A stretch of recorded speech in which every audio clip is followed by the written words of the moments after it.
ফিলিস্তিনিদের প্রতি নারকীয়তায় দেশে দেশে ক্রমশ ঘৃণা কুড়াচ্ছে ইসরায়েল, আর সমর্থন বাড়ছে ফিলিস্তিনিদের প্রতি।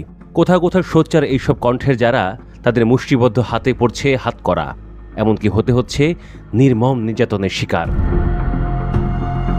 যেমন জর্ডান। লন্ডন ভিত্তিক সংবাদ মাধ্যম মিডল ইস্ট আই বলছে, কয়েক দশকের ইতিহাসে সবচেয়ে বেশি ধরপাকড় চলছে সেখানে। গত 2 মাস ধরে ফিলিস্তিনিদের প্রতি জর্ডানবাসীর অব্যাহত সংহতি বেড়ে যাওয়া ও ইসরায়েলি আগ্রাসনের প্রতি নিন্দা জানানোর ঘটনায় এমনটা হচ্ছে।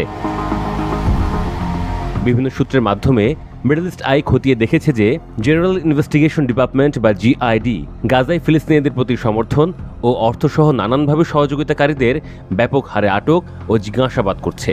নাম পরিচয় প্রকাশে অনিচ্ছুক এক আটক ব্যক্তি জানিয়েছেন, এই আটক ও জিজ্ঞাসাবাদ অভিযান চলছে ইসরায়েলকে সমর্থন জানিয়ে, এবং কারো কারো বিরুদ্ধে কোনো অভিযোগ ছাড়াই এসব হচ্ছে এবং গোপনেই হচ্ছে।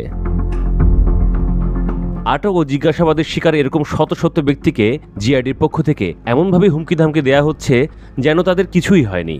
এমনকি আটক ও জিজ্ঞাসাবাদ নিয়ে কোনো তথ্য প্রকাশ করতে ও ছড়াতেও নিষেধ করেছে জিআইডি। নিষেধাজ্ঞা অমান্য করলে এরপর গ্রেপ্তারি করা হবে বলেও হুঁশিয়ারি দেওয়া হচ্ছে এবং গ্রেপ্তার করা হচ্ছেও।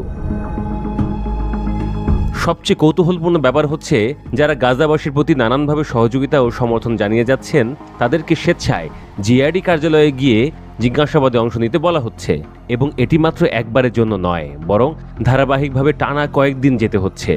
অর্থাৎ তারা হয়রানির শিকার হচ্ছেন। মিডল ইস্ট আই বলছে, সাম্প্রতিক এই আটক, গ্রেপ্তার, জিজ্ঞাসাবাদ অভিযানের আগে সব শেষ 1989 সালে জর্ডানের সাবেক রাজা হুসাইনের আমলে এমন অভিযান চলেছিল। জর্ডান সরকারের সাম্প্রতিক অভিযানে বাড়তি ক্ষোভ তৈরি হয়েছে জর্ডানবাসীর মনে। তারা রাজপথে নেমেও গেছেন। বিনা কারণে এমন আটক, গ্রেপ্তার, জিজ্ঞাসাবাদের নিন্দা ও প্রতিবাদ জানাচ্ছেন তারা। একই সঙ্গে উদ্বেগ উৎকণ্ঠাও প্রকাশ করছেন।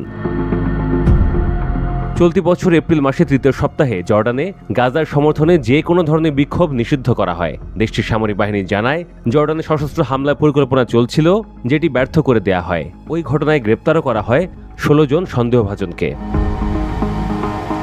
জর্ডানের সংবাদ মাধ্যমগুলো তখন বলেছিল, ওই সব সন্দেহভাজন রকেট ও ড্রোন দিয়ে হামলার পরিকল্পনা করছিল।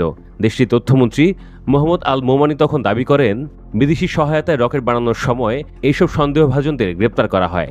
এসব ব্যক্তি ড্রোন বানানোর পরিকল্পনা করছিল। জর্ডানের রাষ্ট্রীয় সংবাদ মাধ্যম তখন জানায়, গ্রেপ্তারকৃতরা মুসলিম ব্রাদারহুডের সদস্য।